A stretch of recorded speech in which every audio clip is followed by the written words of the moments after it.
Okay, folks, so this one is kind of a follow-up on the other, basically a second leg, but sorry, I got a lot of comments about people didn't want to look at my back. So this one, if you want to see more of the intricate details of it, I guess, don't want to look at my back. Maybe for some people it was okay because like my wife, she gets kind of grossed out about this kind of stuff. So this one, for those that are more sensitive to this kind of butchering stuff, you might want to watch something else. So this is aged hang meat, and what I'm going to first start out doing is limit some of my workspace. So I'm going to go ahead and cut off this leg or the hoof to where it was hanging at.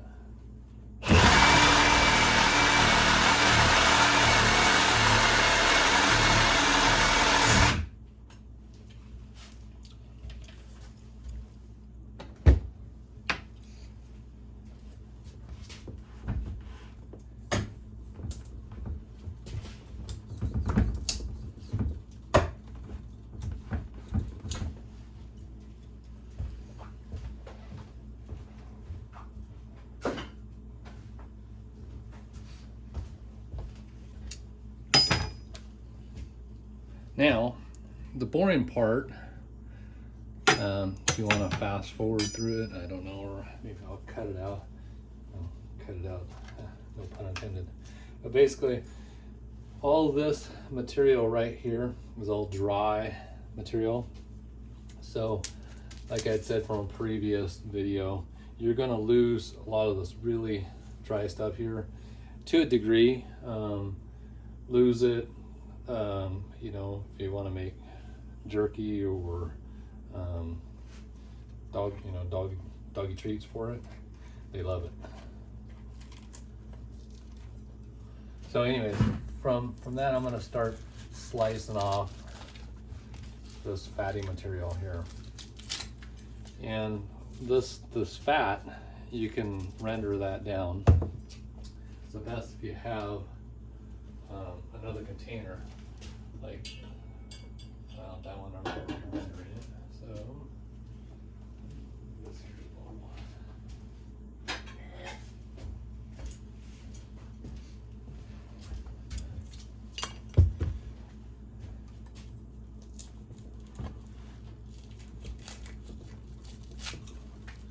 So this is just kind of the more tedious work of it.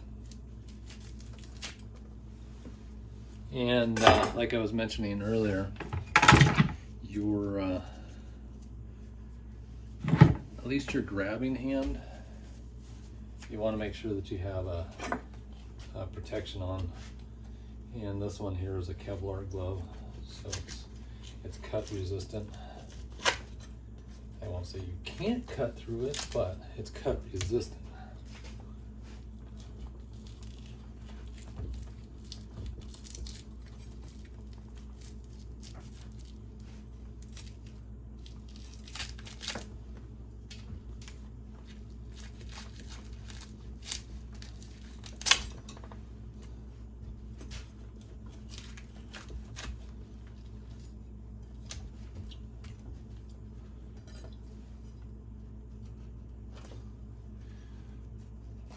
So on this type of stuff, you know, as far as knife, you'll kind of figure out what your preference is. For this, you know, that you're getting close and cutting just a thin layer off, I like a flatter blade. So whatever knife that you have, you might consider a flatter blade. Always be careful on the amount of pressure that you're exerting on the knife, especially when you're coming back at yourself, because you know, you can, like this stuff, it's really thick and hard like this, and you cut through it and then you hit something that's softer like the fat, and then all of a sudden, boom, your knife just kind of races forward. And if your hand's in the way, it's not going to be a good day.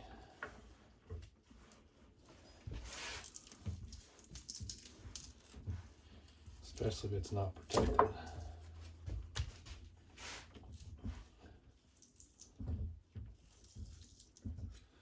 Some of the butchers that do it professionally, they'll even have an apron that is a mesh apron. So, you know, say like this right here, I'm cutting towards myself. Say if I screwed up and that little jabby edge comes right at me.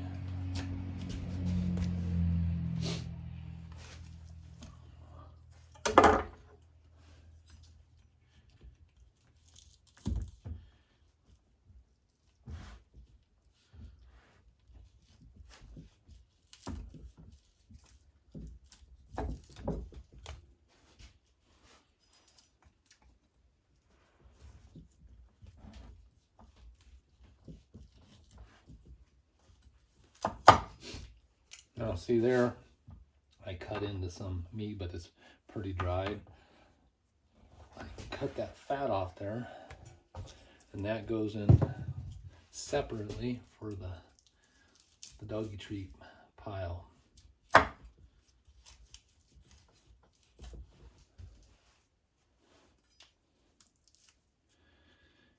the other thing too, even you'd be surprised, so say you get little pieces like this, man, the chickens just love it. And you know, you feed your chickens protein and they will lay good eggs. Because what is a chicken egg anyways? It's just protein.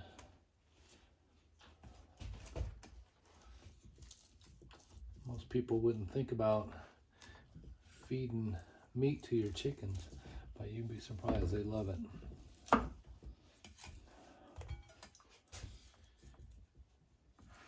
And you got to remember, in the wintertime, their egg production drops off because of the cold. But if you feed them more protein, they will continue to lay eggs in the midst of the winter.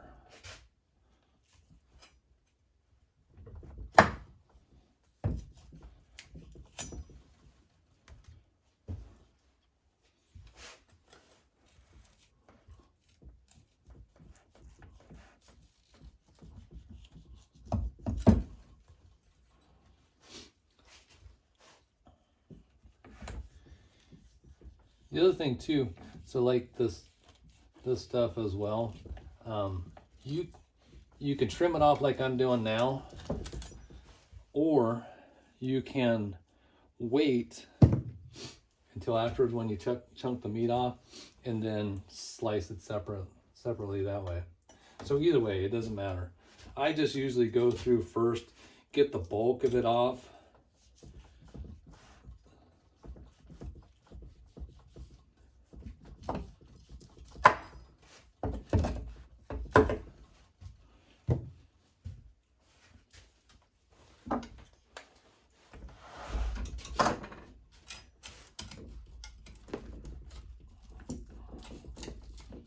So you can see that's just so hard.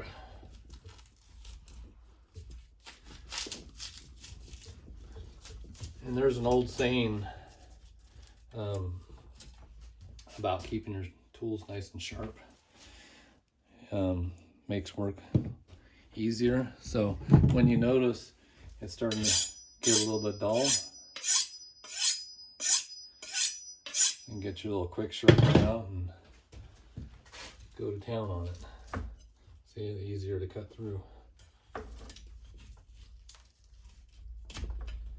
Much better.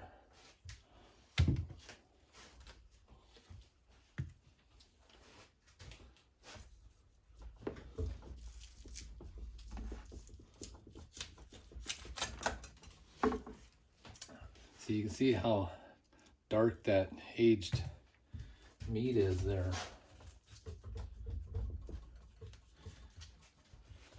in European countries, they age meat is pretty much the norm. What I liked about in Germany, you stop at the truck stops there in Germany, and they're like high-end delis that you'd see here in the States. They have all kinds of different aged meats, aged, you know, sausages to, oh, you name it. It's just, it's pretty common over there. In the United States, it's not so much of a big deal on aging meat. People like it fresh, but you'd be surprised the difference that the aging process does to your beef. It makes it so much more tender and tasty.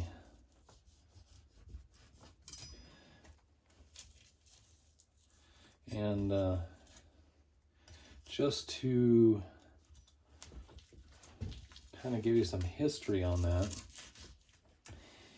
a lot of the old timers back in the day, they would take their deer and hang it up in a tree. You know, so the bear wouldn't get it. So the main thing was just, you know, you get the guts cleaned out of it, and then, you know, open up that whole chest cage, you know, stomach cavity so the air gets in there, flows in good. Pull it up on a rope up into a tree, and they'd hang it up in the tree, and, you know, they'd leave it there and eat on it throughout the winter time. That's how the mountain men would survive, storing their meat up in the trees. But I'm sure some bear are pretty savvy to that, and they can climb up in the trees too. But you know, backpackers tend to do that with your food. You want to run a rope up in the tree at nighttime and put your food up in the tree so the bear doesn't come in and ransack your tent with you in it to get your food.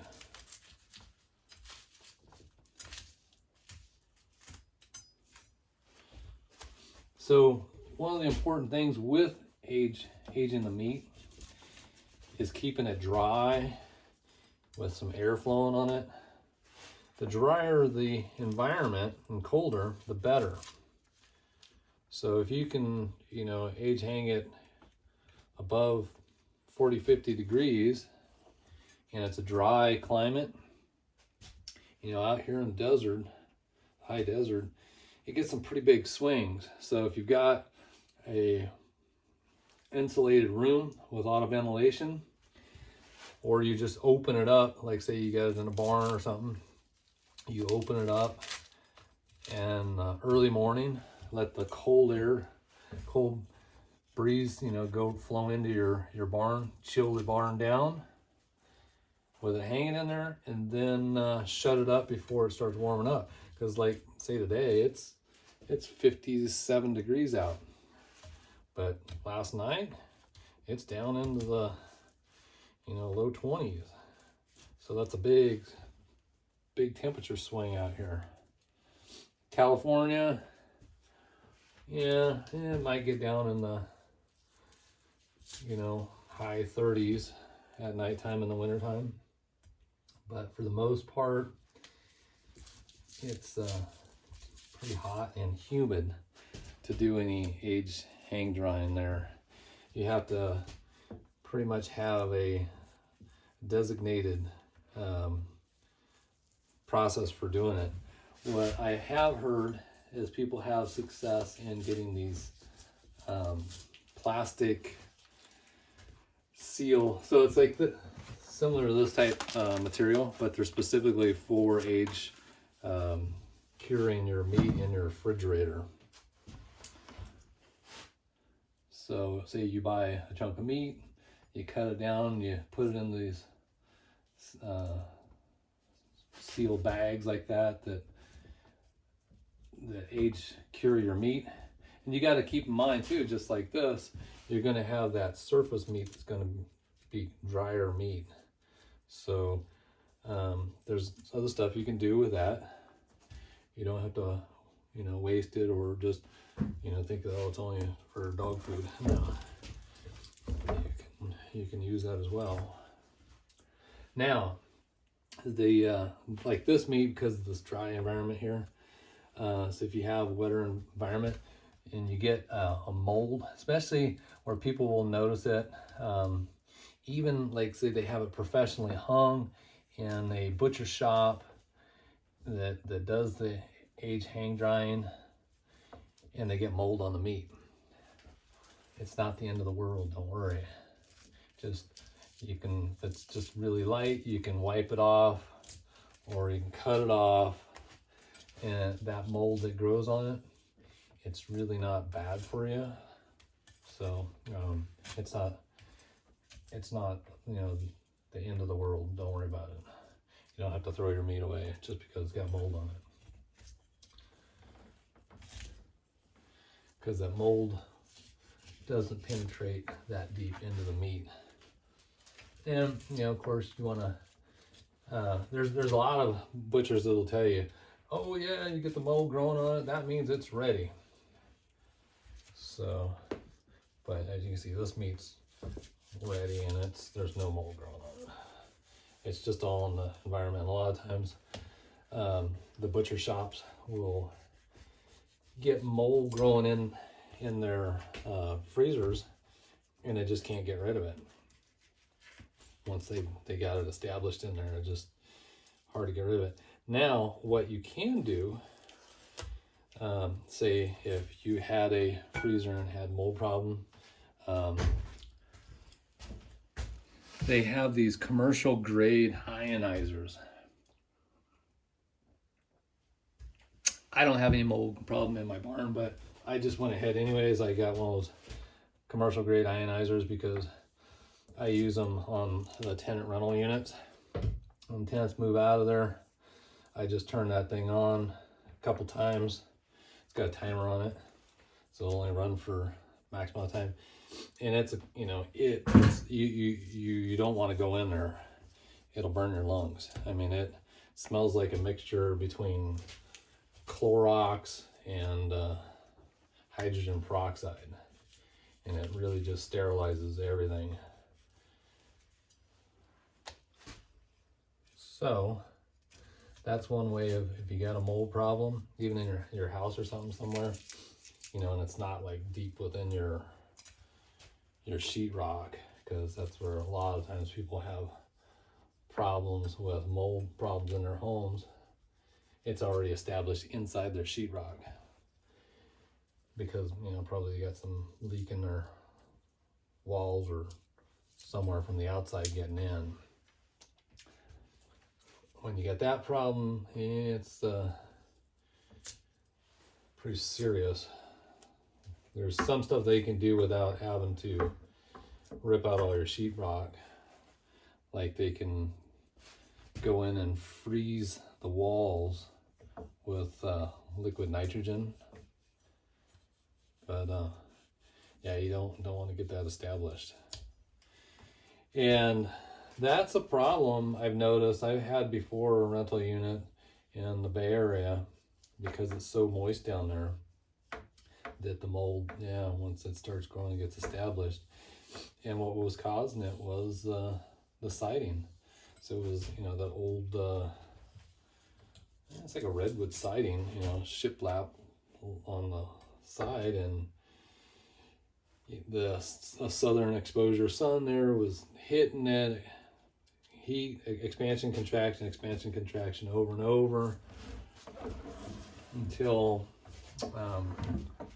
it made its way through the tar paper, you know, and then into the walls and into the sheetrock. And it was very expensive to fix that too. So I've had to deal with that problem before. And nowadays people are having more and more health problems as a result of the mold than before. And I've got my theories on that.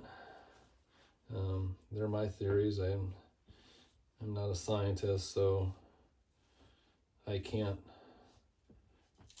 prove my theories, but my theory on that, if you want to hear it, if not, then stop it. Go watch another show. I'll express it here. My theory is too many years of taking jabby jabs tends to weaken the immune system. And just like a virus, a bacteria, anything like that, your immune system's got to be able to handle it. Sometimes what happens though, the immune system gets too overreactive and causes allergic reactions, so it goes kind of wacko. So if your body is always in a state of fighting all the time, fighting everything that comes along,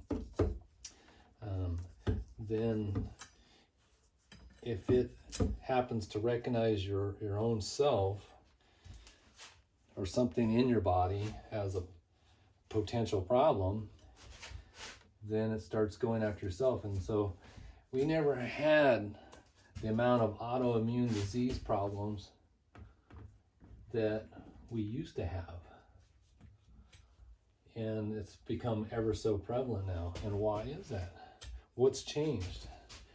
Well, if you remember, some of the younger people might not, but when I was young, they never had flu shots. Then when they came out with the flu shots, it was, okay, it's only for old people to take the flu shots. And then pretty soon it was like everybody had to take the flu shot. And then when I was working in the medical industry, it became mandatory to take the flu shot. And if you didn't, then you had, during the whole flu season, you had to wear a mask. And then it became like, people, oh, why are you wearing a mask? Well, because the employer was making, because I don't have a flu shot. So now you have to explain why you're wearing a mask to the patients. And then they'd start complaining to management that the masks were scaring the patients. So then management would start putting pressure on the employees not to wear a mask and just go get their flu shot. So it was kind of a catch-22. And then it became just the opposite. If you didn't wear a mask after this pandemic, well, then you're scaring patients. I don't know. Kind of crazy.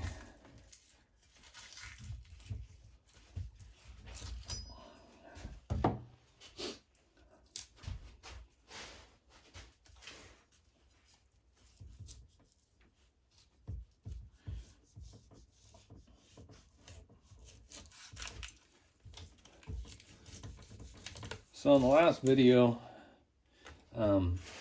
I just cut it off as far as doing all this trimming.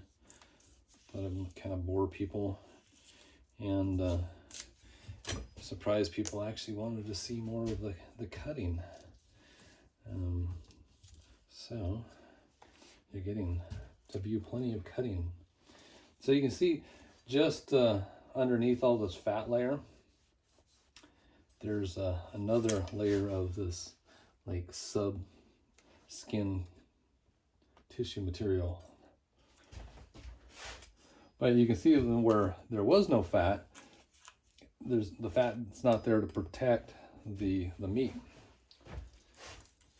So I'll tell you another trick that the old timers, the mountain men and stuff used to do back in the day before they had refrigeration. This fat here, So when you cook it down, render it, so you have all this fat and you boil it down. I'll show you what you're going to end up with.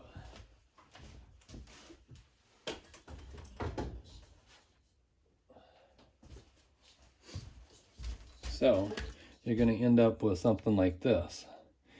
But as that's cooking down, see, all this is all, and you know, the dogs just love to chew on this. I give it a little treat. But anyways, as the fat renders down to the bottom, then you're going to pour it off into line up your mason containers, so, or whatever you're going to put it in. So that's some of the fat that's rendered down, and you can see how it changed color. So the last pouring, the longer it goes, the darker the fat gets. So like the first pouring is much whiter. It gets darker as you go.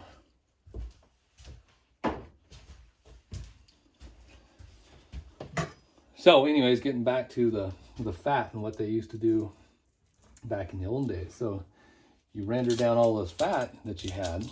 Now, if you want to preserve some fresh meat, you can actually take that jar and pop some chunks of meat into it, like, you know, some stew meat to make stew later on down the road. You just submerge the meat right there in the middle of that fat in the jar, and then it's perfectly preserved in that fat. So you can go, you know, middle of winter time and you got no fresh meat. Well, there you got that meat preserved perfectly in the middle of the fat. And it's not all dried out like jerky and salted up and everything else. It's just like the day it came off that cow.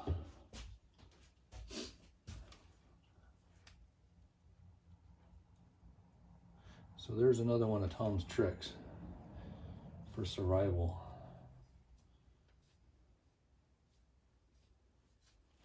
Because this whole process of utilizing your resources that you have, whether it be a deer, a rabbit, or a bird, learning how to butcher, clean, process that food is a survival skill, is a prepping skill, and you know, everybody should learn it. Because, you know, as we see from this whole pandemic, you know, we've went through periods where there was no food on the shelves. People were standing in line for food. You know, if you're not getting prepared for the next thing that comes along, you're fooling yourself. And then if you think the government's going to be there to bail you out, and it wasn't before, you're fooling yourself. So if you hadn't learned from, you know, what we've already been through, well, I don't know what to tell you. Okay, so what I'm going to do is start cutting into it. One of the nice things too, so now that I've exposed all this here, I can kind of see where that joint lies. So see along that little cartilage layer there. So there's a muscle groove right there. So if we just start falling into it, then we'll know where it's at. That's where this little knife right here comes in handy.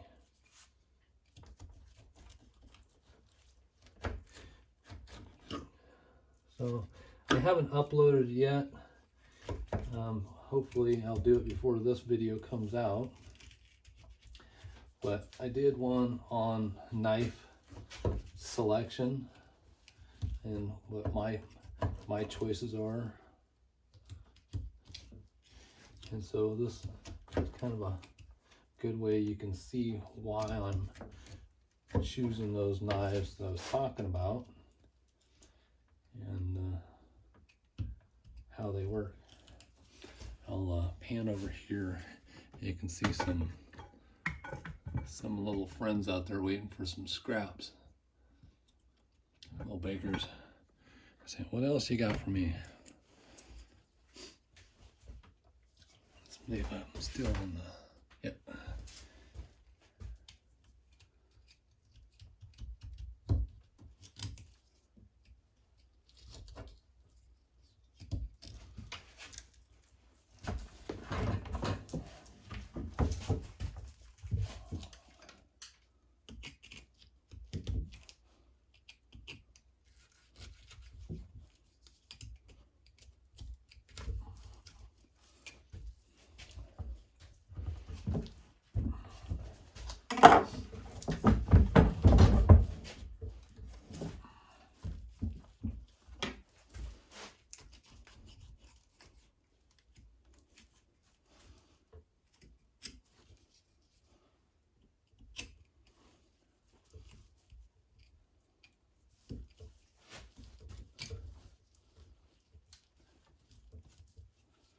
Sorry if I'm getting silent there, folks. Just concentrating on trying to dig into that knuckle right there. There's two bones, so if you just kind of poke in, you can see that bone's going up this way, and the other one's going down there, and then right in there is that knuckle.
So down inside there is that fluid.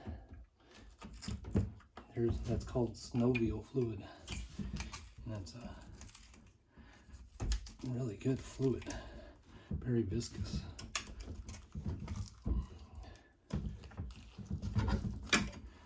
There's actually, if you look into that, there's some health benefits to that fluid.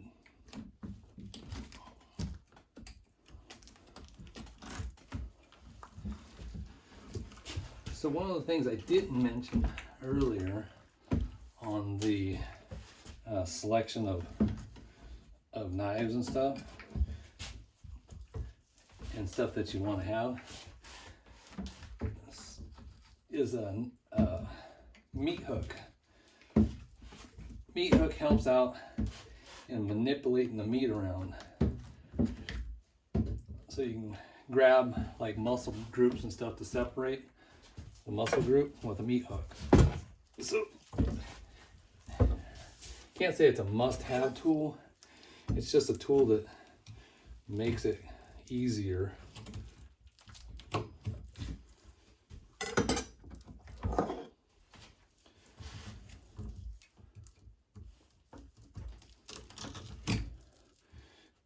the only must-have tool is a knife.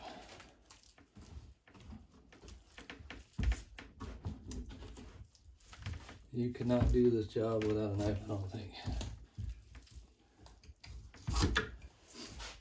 So on the other video that I did, you know, the important knives, if I had to do the job and I had to pick three things to do this job. Right there. If those three things right there to do this job, that would be it. Okay, so this one, we'll separate that one out. Now we have this big chunk of meat here. So we want to break that one down. So remember we have that muscle, excuse me, the muscle, the bone runs through there. So we know that that's going to be a separating point for us. And then over here we have this like big scapula deal, and it has like a little divider in the scapula. So what I'm going to do is try to find a muscle group that I can separate out. And how am I going to do that? Once we took that one first layer off, you can kind of see where they're at. And then just start cutting in. You know, look where you see like a little separation. And then once you start pulling it apart, you say, oh, okay, well, there we go. Got a whole muscle group there.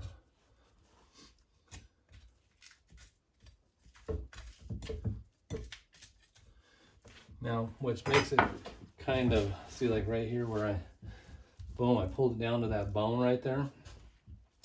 Well, I'm gonna leave all this meat on the bone. People like that, you know, because they'll make bone soup. Like you watch my other videos. So you don't want to clean all the meat away from it.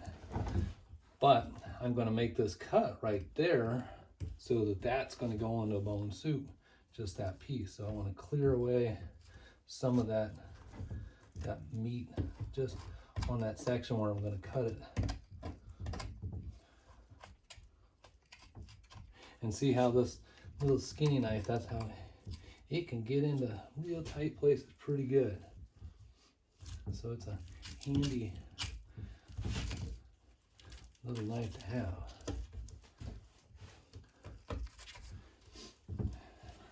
And one of the reasons why you want to pick muscle groups, because when you cut, like in this meat slicer, when you're cutting off to cut your steaks on it, you don't want to cut with the grain. You want to cut perpendicular to the grain, so like crossways from the grain. That's why that's kind of important. I don't know if I explained that one before, but there you go.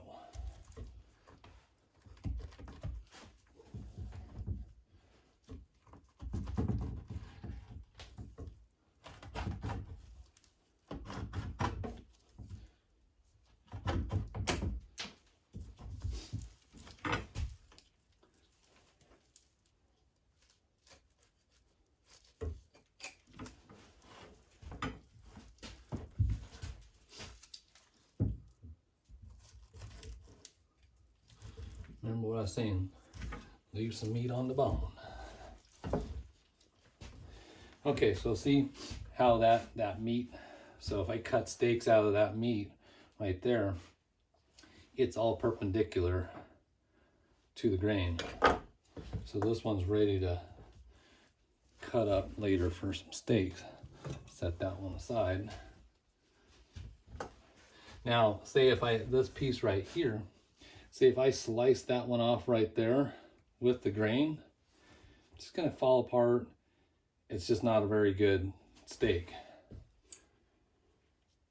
So you just have to kind of keep that in mind when you're cutting your meat.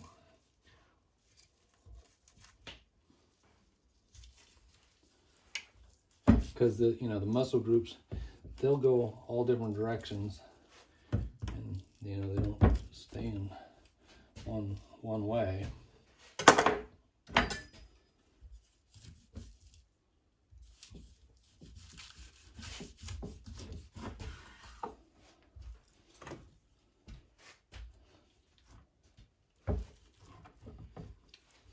So there's another knuckle right here.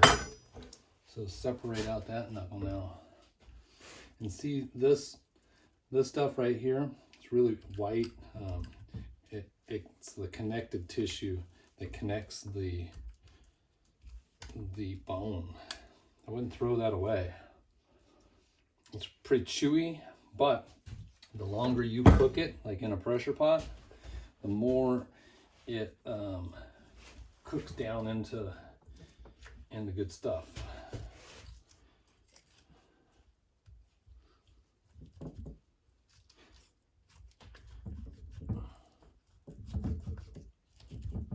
Some of the stuff I'm saying, you know, it's kind of reiterating the same stuff I said in my other video, but some viewers may not have watched my other previous videos. So if you're new to my channel, great. If you've been here watching them, thank you for returning and watching it. And I'll try to provide new information along with the older information to make it interesting to watch.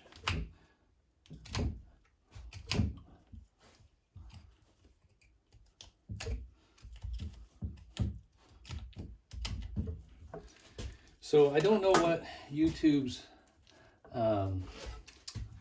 deal is as far as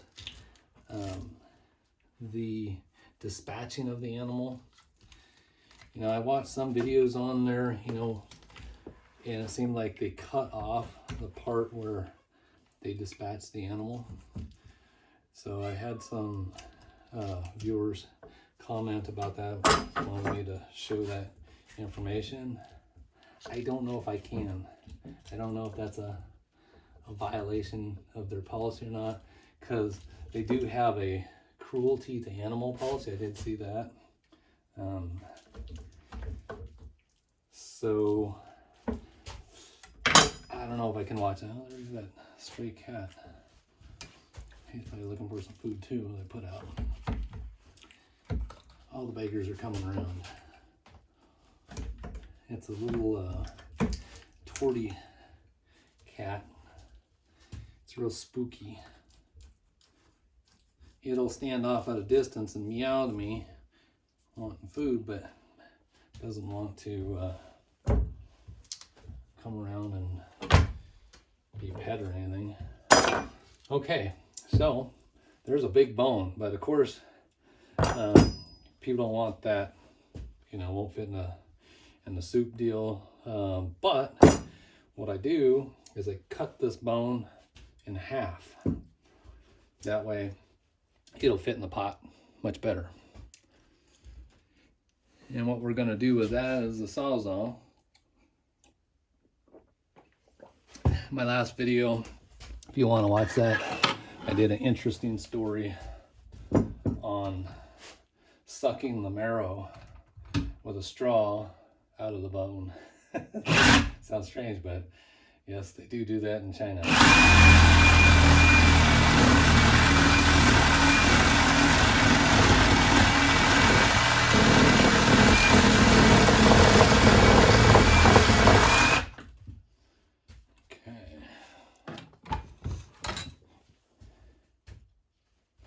And that's how long it takes to cut through a big thick bone like that.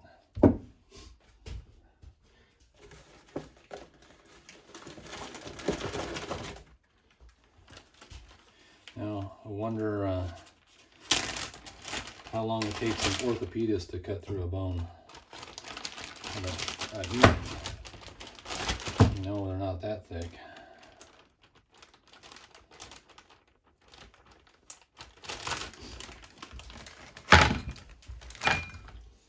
And for those of you that don't know what an orthopedist is, An orthopedist is a bone doctor. They, if you ever have to go in for surgery on a bone, like a lot of old people, the cartilage right here, the cartilage in their knees gives out and starts rubbing bone to bone, and you don't have that nice smooth surface, and the lubricating factor, probably loss of that synovial fluid in the joints, and the knees wear out, so the orthopedist has to go in there and cut that knuckle out and then replace it with an artificial knee, usually a titanium knee with some Teflon rub surface in it. I don't know. The ones I've seen, they might have something different nowadays, but people I know that have had knee replacements, that's usually what they say it is. Big complaint with people that have knee surgery done is gets sore in cold weather, because the cold metal, going down into the bone, the cold hits that bone and I guess causes pain. That's what I usually hear about it. So like this one right here, that's a nice piece of meat. That cut, it's not lengthwise, so I can use this knife here and just start cutting slices off of it, or I can chunk it up with this saw here later. So right now I think I'm going to, because there's another bone here that's attached to this big scapula deal here, so I might find where that is and then separate that out.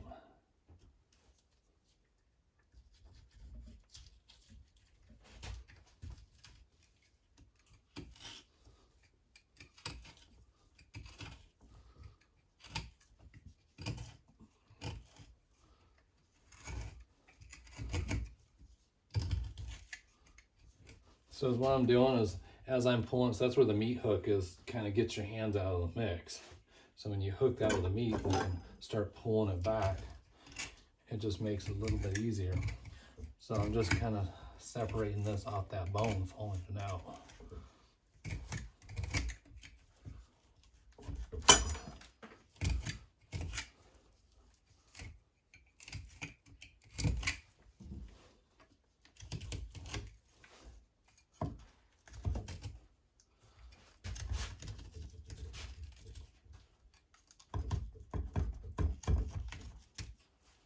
So notice this is starting to get a little dull. Just gonna give a quick sharpen.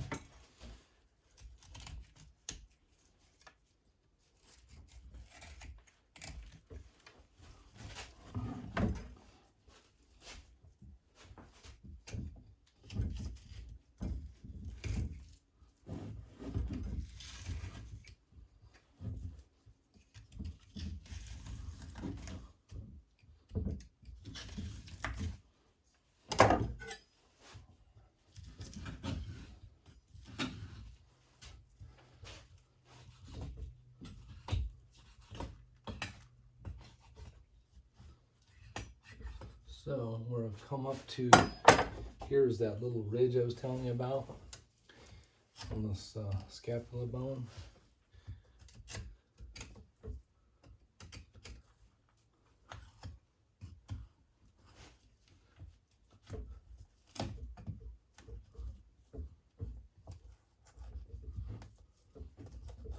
Like I said, you don't have to be too perfect in cutting that meat off of it, because like I said, you want to leave a little meat on the bone. This one here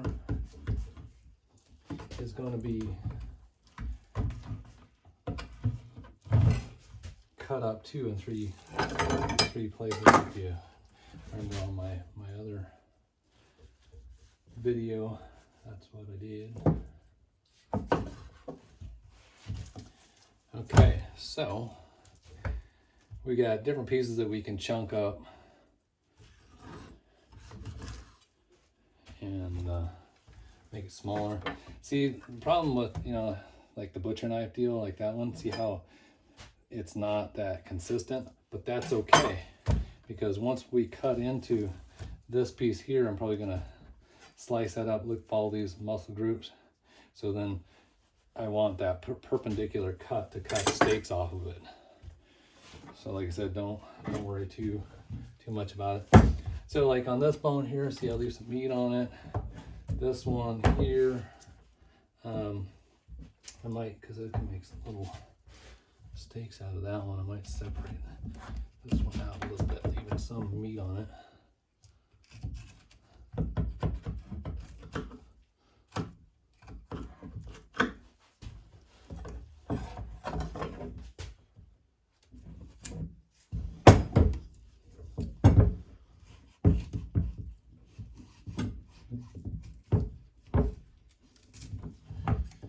Okay.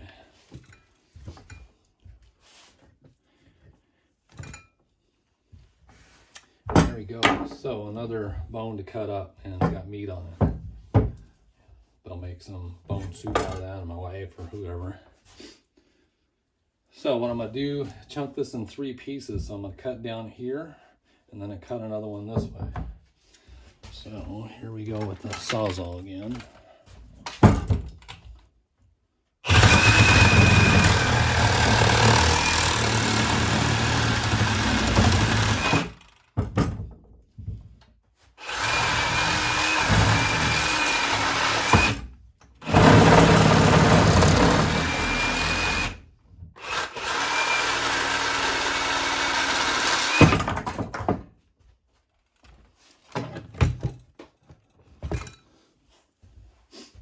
Now, so you see how invaluable that is? Now, can you imagine using that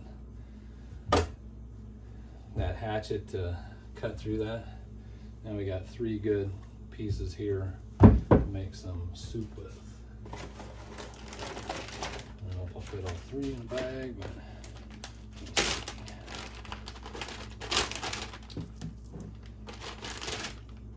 and the same thing with these bags, I can just label it soup bones, date, yada yada.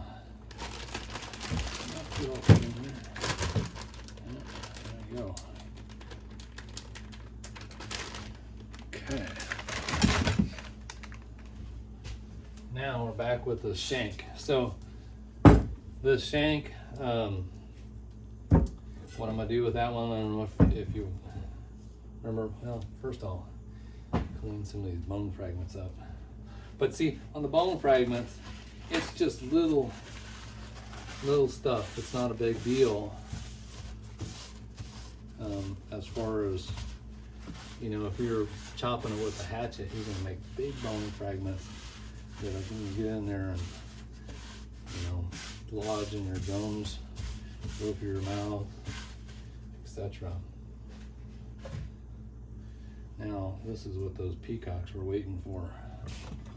So I will slip out real quick and go give the peacocks their just rewards here.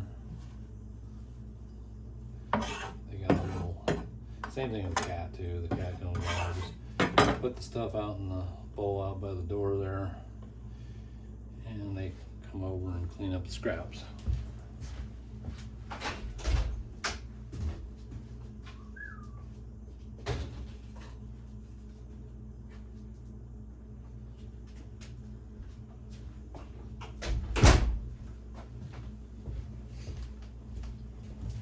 Okay, welcome back. All right, so on this one, you can see, and there you got that big knuckle. I could cut all that meat off there, but this shank right here, it works out really good to, it just depends the way you want to process this. I just know from my family, we like to bake this in an oven, just stab holes in it and stuff garlic into it. And that's my mom's recipe for it, and then just stick it in the oven and bake it in the oven. Turns out wonderful. This stuff right here, so like this end piece here, this is gonna be soup stock too, so soup bone, and all this cartilage in here, that's just gonna melt away into the soup stock and be really good for you. So, like I said, with that one, I'm just gonna cut that section off there, and right there, and that one's good for a soup.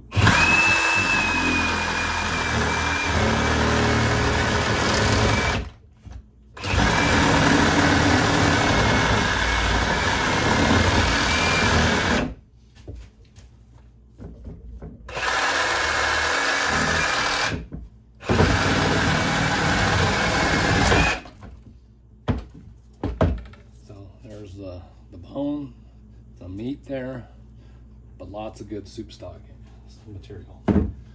Now, this shank right here, what I'll do with that, instead of, you know, putting it in a Ziploc bag or anything like that, that's going to go into a wrapped up. So, you know, like the butcher paper. So I use 2 different layers. I use the white butcher paper. So this stuff right here, this white butcher paper. So it gets wrapped up with the white butcher paper, then taped up. Then the last one, it gets wrapped up with this type of I don't know, butcher paper or construction paper, I think is what they call it. So that way it protects it from any freezer burn. Then you could just write on the paper itself what it is, you know, or on your tape or whatever. So that's how that gets processed. Well, that's about a wrap. That's pretty much it. Like I said, with this stuff, I'm gonna use this cutting machine plus by hand. But when you cut your steaks out of it, you want to go perpendicular. So like you can see the muscles going that direction, you want to cut this way. So this will make some small little steaks, but primarily, or you know, might be this one, I can make jerky out of it. So that's, say if you got a piece that's like cut lengthwise like that, you can also cut thin cuts out of it and run it in your dehydrator or smoker or whatever to make the jerky out of it. All right. Oh, another thing too that they do with like cuts like that is I think what is it? Corned beef. So yeah, you can make corned beef out of it. Anyways, that's about a wrap, and thank you folks. Sorry this one was so long, but hopefully you were able to see better on this video what I was doing than last time. The way the camera was situated, you were hitting my back, so hopefully I positioned the camera better for you. All right, thanks, take care. Thanks for watching.